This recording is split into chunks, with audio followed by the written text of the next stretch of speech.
मन मंदिरा गजर भक्तीचा.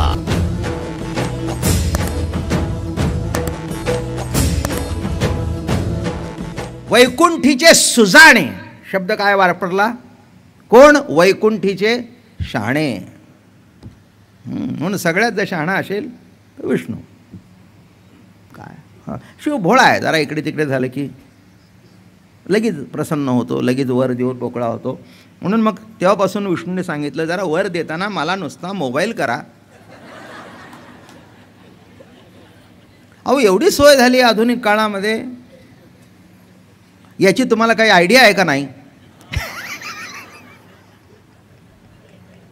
नाही म्हणजे याची तुम्हाला काही आयडिया आहे का? नाही. काय नुसतं फोन करा, याला हे आलंय मागतंय देऊ का? मी होय नाही तर सांगेन. तुम्ही खोटं बोलायचं नाही, पुढच्या वेळेला बघू म्हणायचं. एवढं तरी करा. म्हणून असे शिवाच्या आयुष्यात खूप प्रसंग आले, एक नाही पुष्कळ प्रसंग आले, पण त्याच्यामध्ये तारक कोण ठरला? विष्णू. आणि एक सांगू का, एक गंमत आहे. माणसं म्हणतात काशीला मेल्यानंतर मुक्ती मिळते, पण हे माहिती आहे का तुम्हाला का मुक्ती मिळते? तर तिथे कानामध्ये शिव राम म्हणतो. शिव हळाहळे तापला, तो या नामे शीतळ झाला. कैलासावर जाऊन काय म्हणतायत? श्रीराम राम राम राम राम राम राम राम, श्रीराम राम राम राम राम राम राम, श्रीराम राम राम राम राम राम राम राम. कोणता जप करतायत? रामाचा, विष्णूचाच. तसं काही वाद नाही आहे, पण कारण नसताना ह्या लोकांनी वाद निर्माण केले. तुम्ही शैव का आम्ही वैष्णव, बरं का? हो, ती गंमत आहे, मागे सांगितली आहे तुम्हाला. शैवाच्या घरात आडवं सारवतात,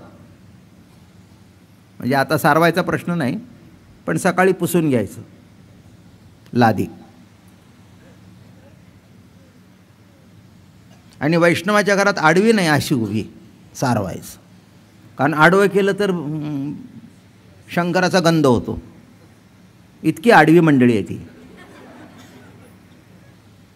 आणि तुम्हाला सांगू का, आडवा झाल्याशिवाय शिवाचं महत्त्वच नाही.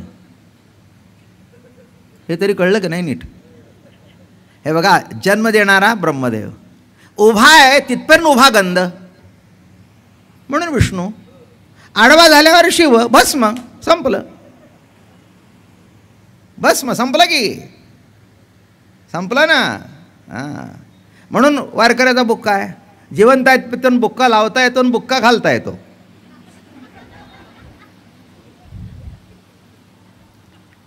एकदा आडवा झाल्यानंतर कपाळाचा बुक्का सुद्धा भस्म होऊन जातो.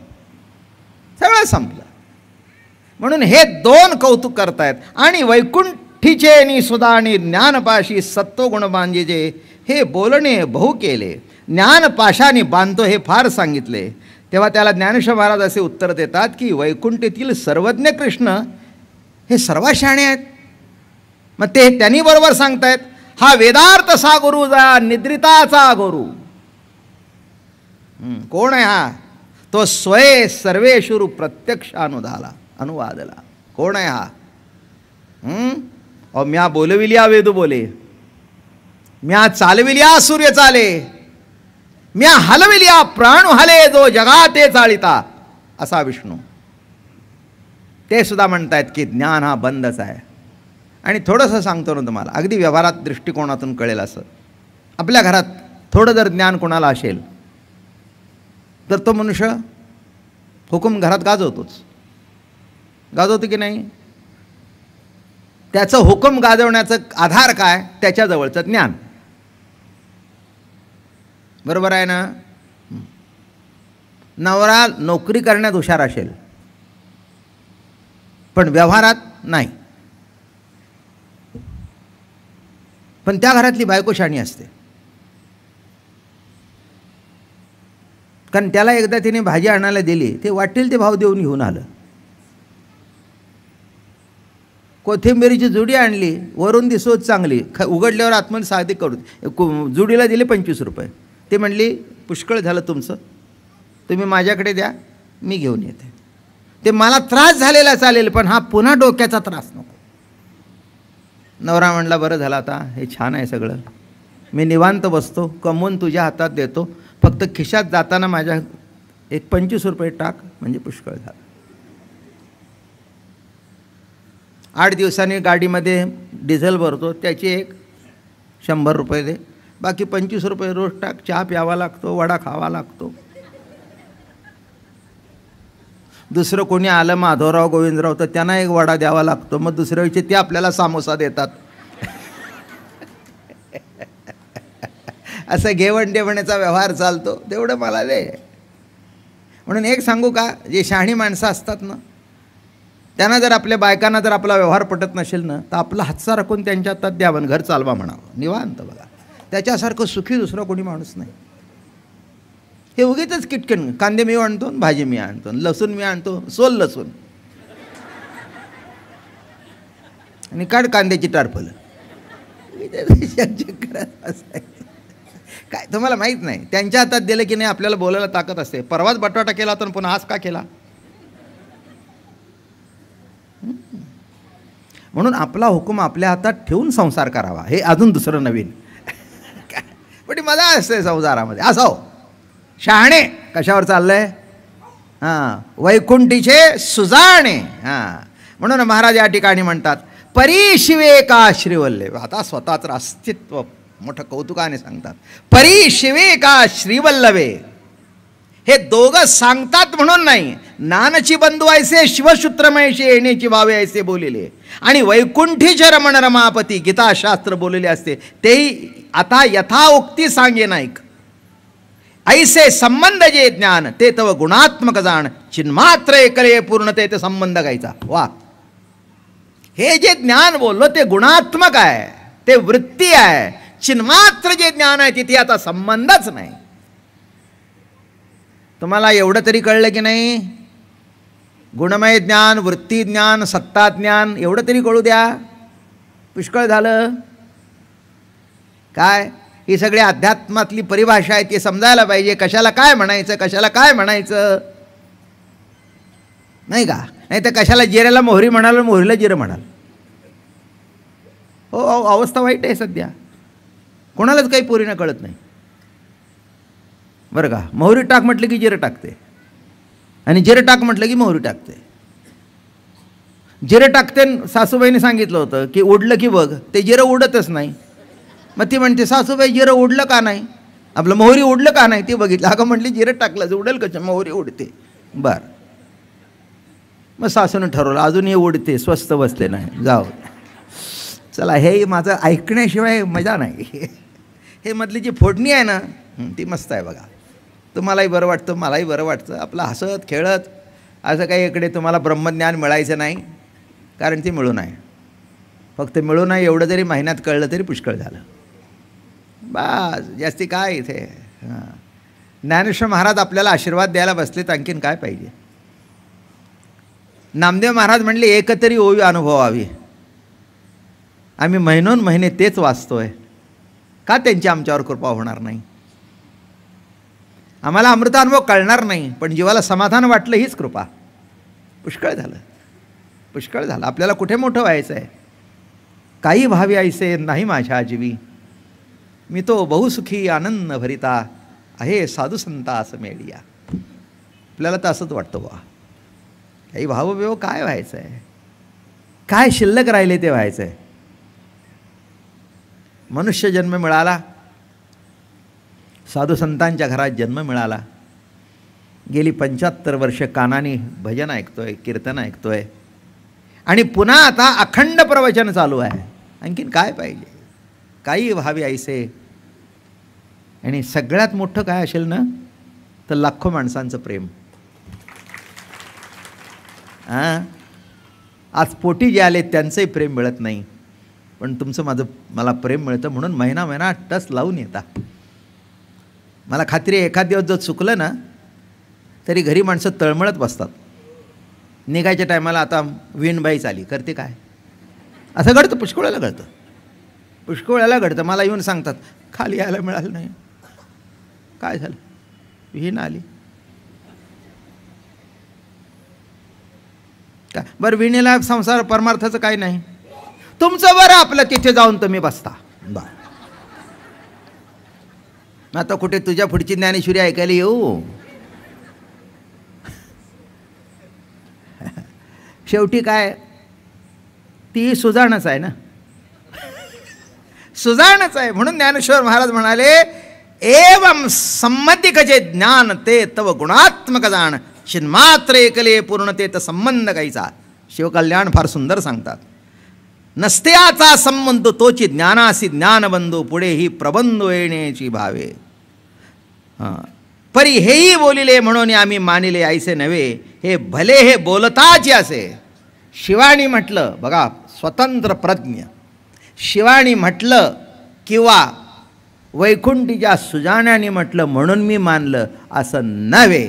त्यांनी जर म्हटलं नसतं की ज्ञान बंद नाही, तरीही मी हेच म्हटलं असतं की ज्ञान हा बंदच आहे. कसा नेता मिळालाय बघा तुम्हाला, कसा मायबाप भेटलेत बघा, कशी माऊली भेटली बघा, कसे ज्ञानदेव भेटले बघा. हे तुमचं आमचं मोठं भाग्य आहे.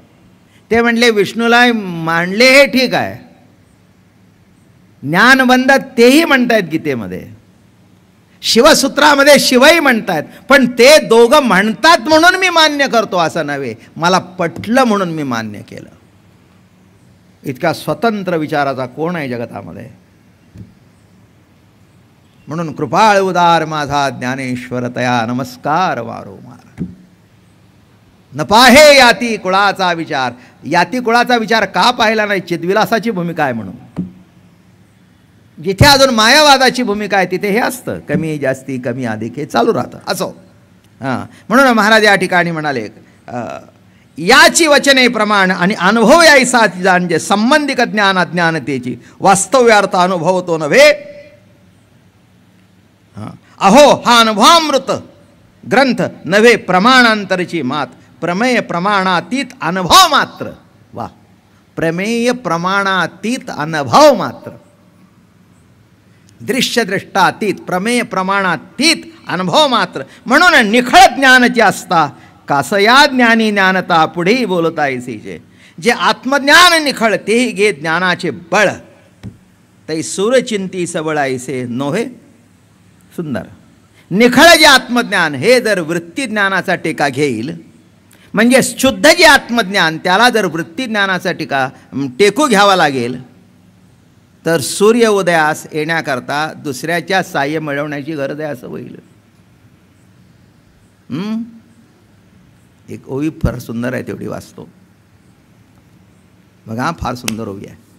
आत्मज्ञान म्हणजे आयते ज्ञान.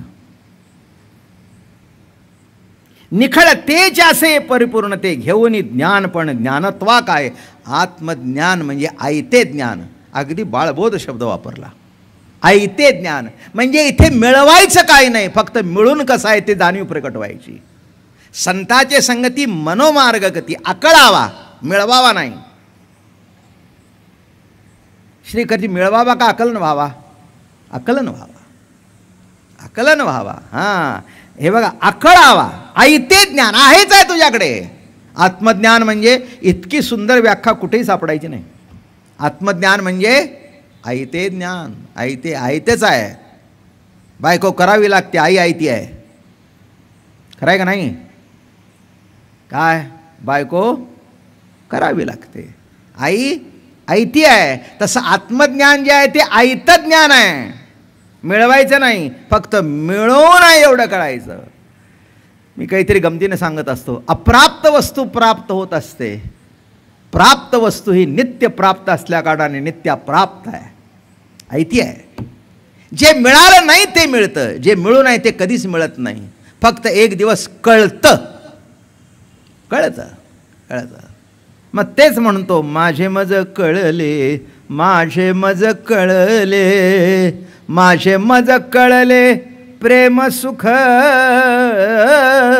माझे मज कळले, माझे मज कळले प्रेमसुख. आत्मसुख म्हणजे काय?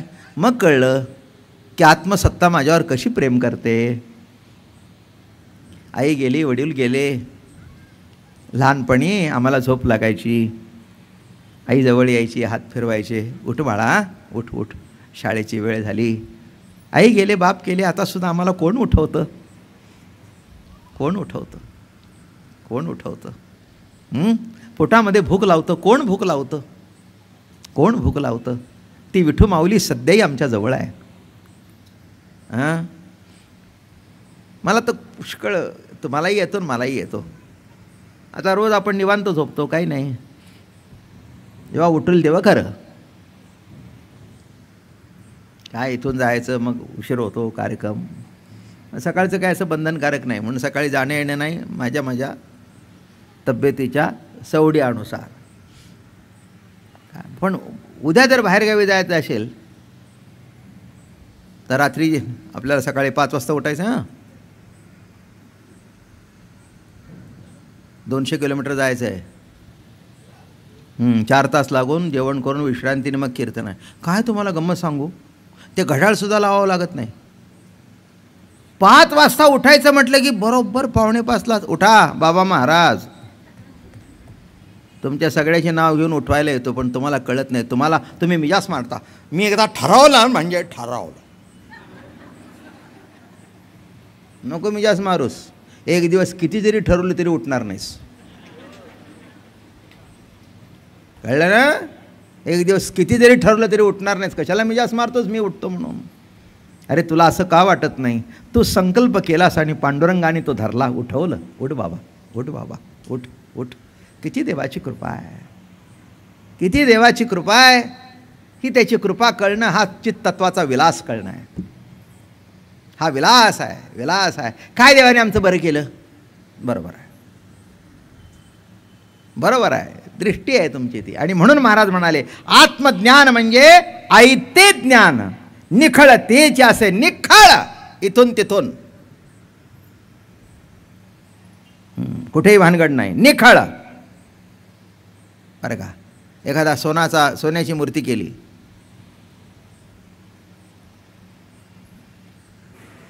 मूर्ती सोन्याची, उत्तम, भरीव, बरोबर आहे ना? गणपतीची करा, पांडुरंगाची करा, देवीची करा, कोणाची करा. हां, ते निखळ शब्द का मारला आहे? काही काय पोकळ असतात, हातून मेण भरतात, नाही तर लाग भरतात. आणि काय काय कशा असतात? भरीव. तसं तुम्ही आत बाहेर निखळ. हां, तिथे काही नाही असं पोकळ बिकळ काही नाही, सगळं ठासून भरलंय ते तेच आहे. एखादाचा कण जरी पडला तरी तो सोन्याचाच आहे. एखादा कण पडला तरी कशाचा आहे? सोन्याचाच आहे. म्हणून महाराज म्हणाले घेवोनी निखळ तेची परिपूर्ण, निखळ इथून तिथून तेच आहे. जसं सोन्याच्या मूर्तीमध्ये आत बाहेर सोनंच आहे. आतलं सोनंच, नाक सोनंच, पाय सोनंच, काय कान सोनंच, गणपतीची सोंड सोनंच, नाही का? देवीच्या हातातला भाला सोनंच, तो खाली मारलेला रेडा आहे तो सोनंच, महिषासुर, सगळं सोनंच, सगळं सोनंच, इथून तिथून सोनं. मन मंदिरा गजर भक्तीचा.